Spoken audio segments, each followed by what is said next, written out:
Sampurasun, salam damai sejahtera, salam tepang deui dina wejangan kaasih. Bapak Ibu sadaya anu dipikaasih ku Gusti, sateuacan Gusti Yesus munggah ka sawarga, Gusti Yesus maparinan hiji amanat ka murid-muridna, hiji amanat ka sakur anu percaya waktu sarita. Naon amanatna? Amanatna nyaeta pemuridan.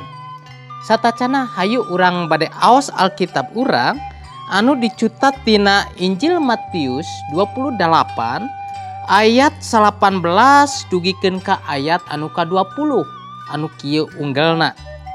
Kusabab eta datangan jalma-jalma saalam dunya jaradikeun murid kami, baptis kalawan pajenengan Rama, Putra jeung Roh Suci. Ajar ngalakonan sagala perkara anu ku kami diparentahkeun.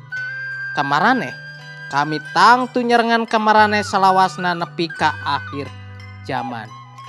Bapak Ibu sadaya anu dipikaasih ku Gusti, Matius 28 ayat 18 dugikeun ka ayat 20 ieu mangrupikeun ayat anu henteu birek deui kangge urang-urang sadaya, di mana Gusti maparinan amanat satacan munggah ka sawarga.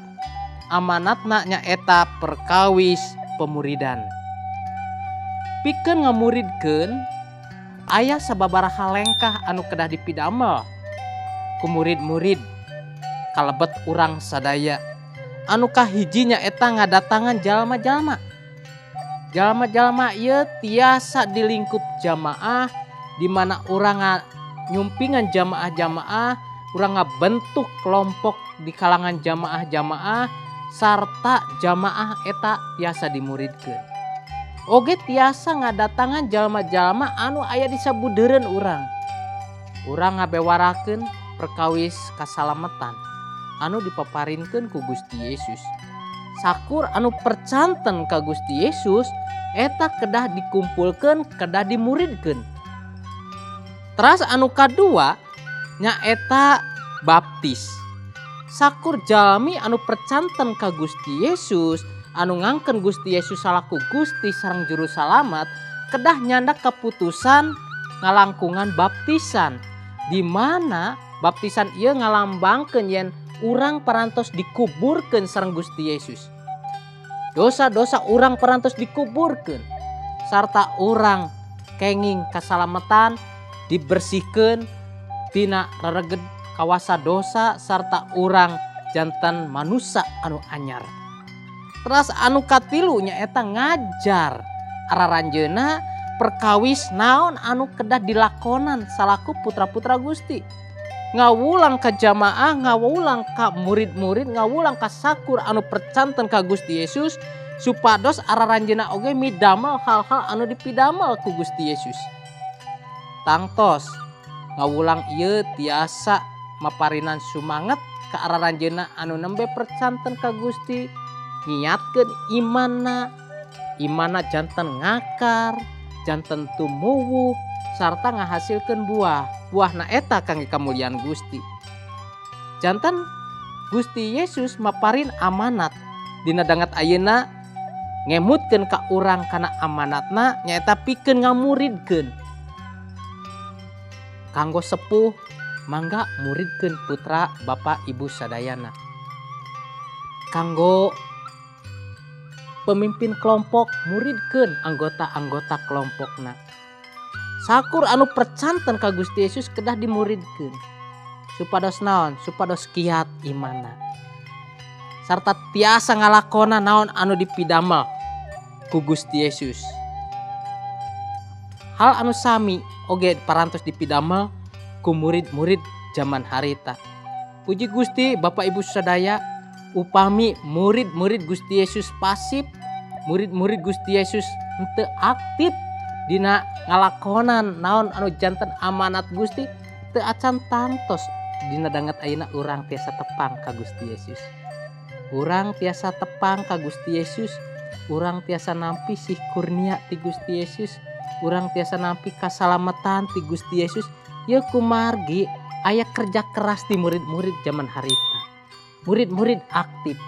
Tah Bapak Ibu ayeuna di lingkungan urang di sabudeureun urang oge nuju di antosan urang teh. Urang teh kedah janten putra-putra Gusti, murid-murid Gusti anu aktif, anu tiasa ngamuridkeun. Kumargi urang dimuridkeun teh supados urang tiasa ngamuridkeun. Tangtosna Gusti oge maparin kawasa pikeun urang supados urang oge tiasa ngalakonan, tiasa milampah hal-hal anu dipilampah ku Gusti. Kawasa Gusti ieu tiasa dipintonkeun anu baris teras nyarengan ka urang-urang sadaya. Dina ayat 20 bagian B-na, kami tangtu nyarengan ka maraneh salawasna nepi ka akhir zaman.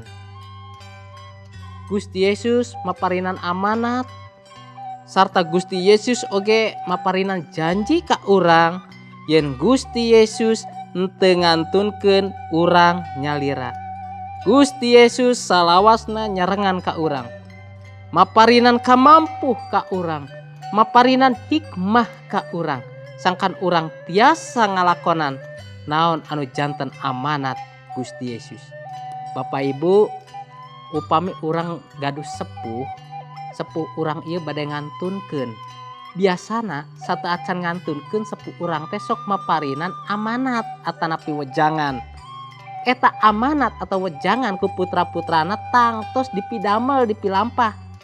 Tah ayeuna Gusti Yesus maparin amanat sateuacan munggah ka sawarga.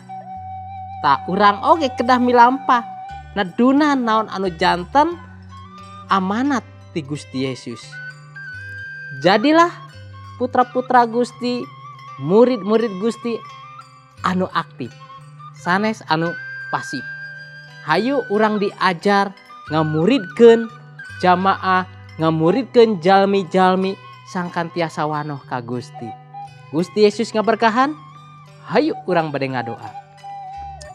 Gusti Allah Rama anu jumeneng di kerajaan sawarga, hatur nuhun Gusti parantos ngemutkeun ka abdi sadaya supados abdi sadaya janten putra-putra Gusti anu aktif, janten murid-murid Gusti anu aktif dina nadunan amanat Gusti kanggo abdi sadaya nyaeta amanat pemuridan.